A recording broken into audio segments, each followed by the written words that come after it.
Greetings, beautiful people, and welcome to Africa Rise, where we journey together towards collective well-being and liberation. I'm Asita. And I'm Ankara. Today, we're opening a vital conversation resonating deep within the heart of our communities across continents and generations: mental health in the African diaspora.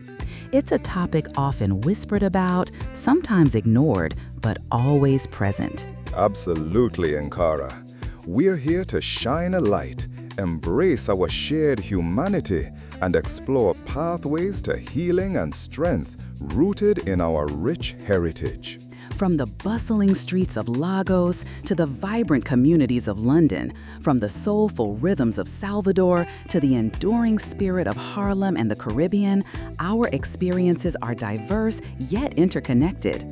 We carry stories of resilience and joy, but also silent burdens of stress, anxiety, and depression. Indeed, Ankara. Today, we're not just talking about the challenges. We're unveiling tools for transformation, particularly the power of mindfulness through a crucial Pan-African lens. So settle in, breathe deeply, and join us as we explore what it truly means to nurture our minds and spirits in the African diaspora.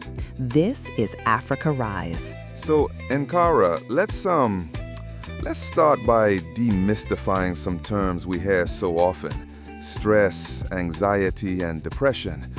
While they're universally experienced, their manifestation and perception within our communities, I think, often carry some really unique nuances, don't they? Oh, for sure, Asita, absolutely. I mean, stress, first off, is just our body's natural reaction to pressure, right? That feeling of being overwhelmed or unable to cope with mental or emotional demands. It's a natural response, but chronic stress, it can take such a heavy toll on you. Right. And then anxiety. I often wonder how that differs from just feeling stressed. Like, is it more than that? Oh, it's definitely more. Anxiety, it's characterized by this persistent and excessive worry about everyday situations, you know?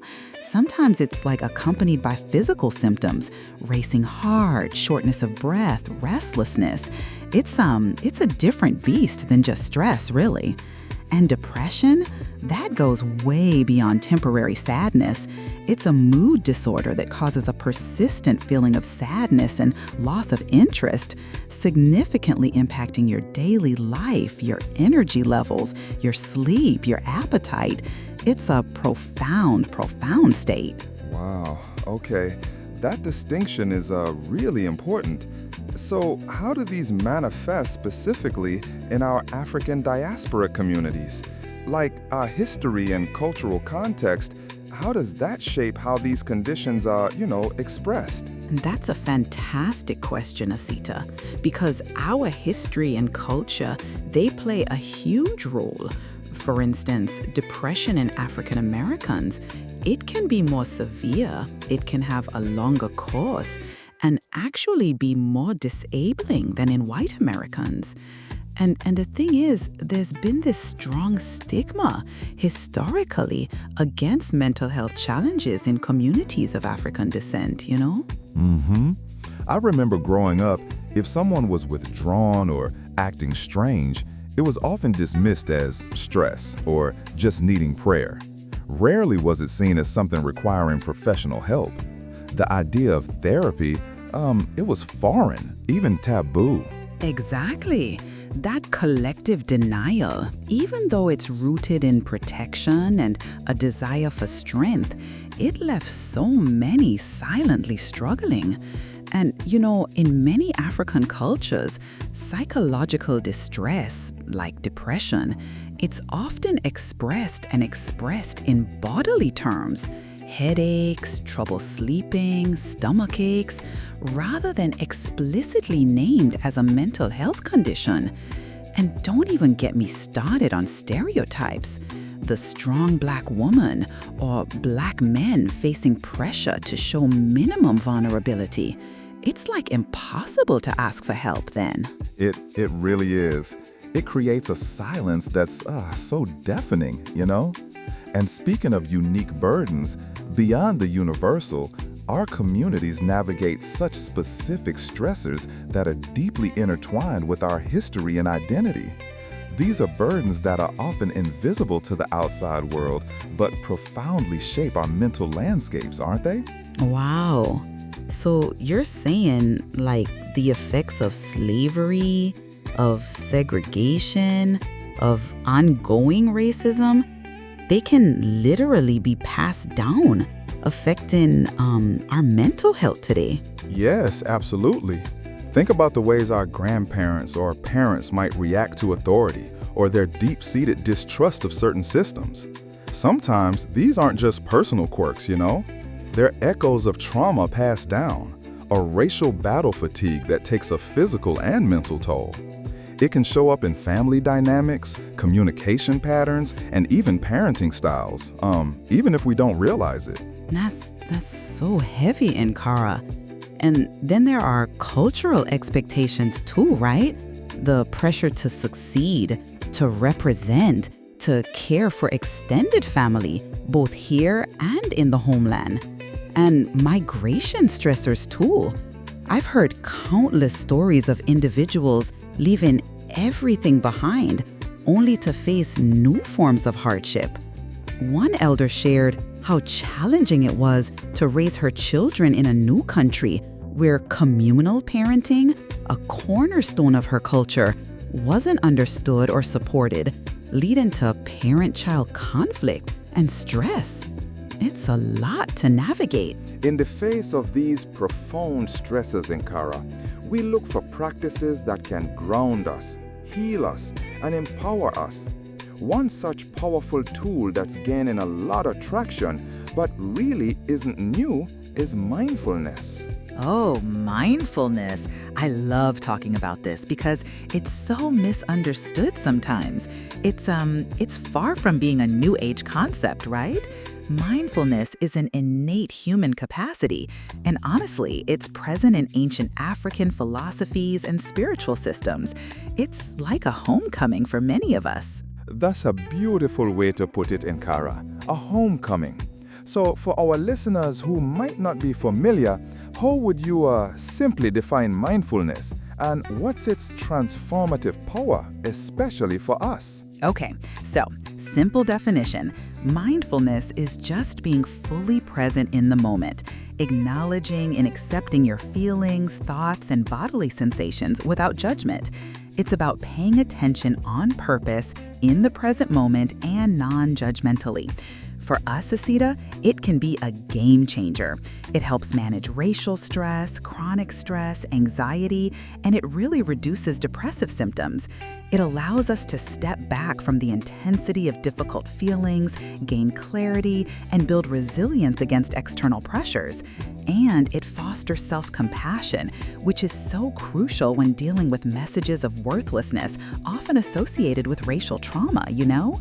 Many African Americans find congruence between mindfulness meditation and their spirituality, relating it to concepts of being still to hear God or enhancing spirituality. That's so powerful. And I think we can even try a quick practice, right? Yeah? Yes, let's do a quick one. So, everyone, find a comfortable seated position or stand if you prefer. Gently close your eyes or just soften your gaze. Bring your attention to your breath. Notice the natural rhythm of your inhale and exhale.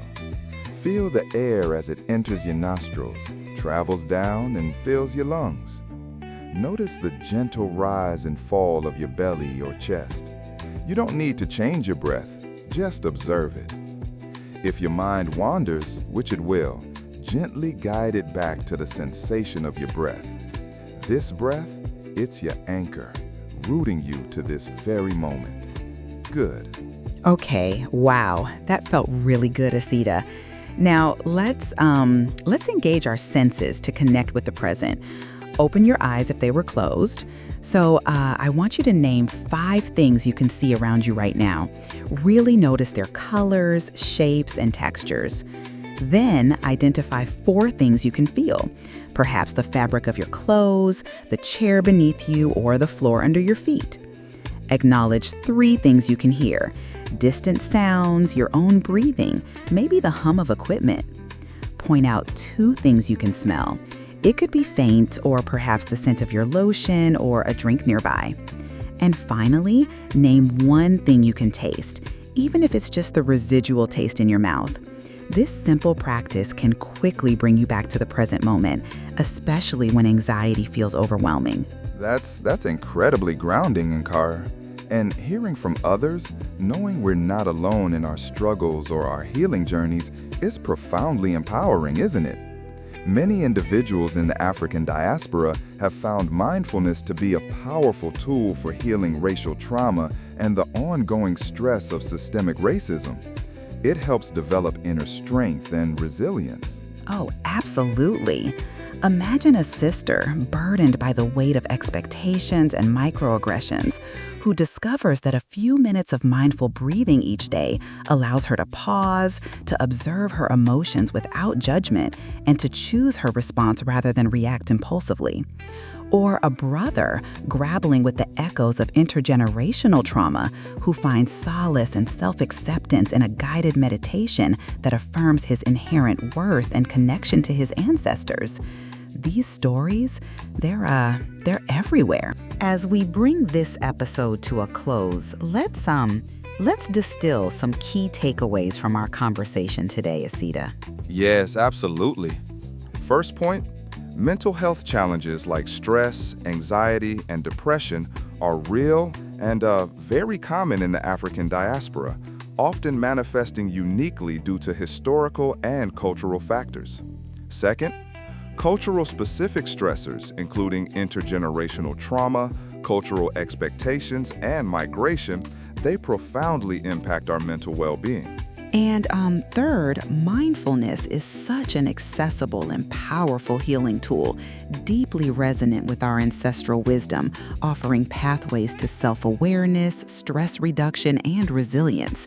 And really, seeking support and engaging in practices like mindfulness, it's a sign of strength, not weakness, and it contributes to both individual and collective liberation. Indeed.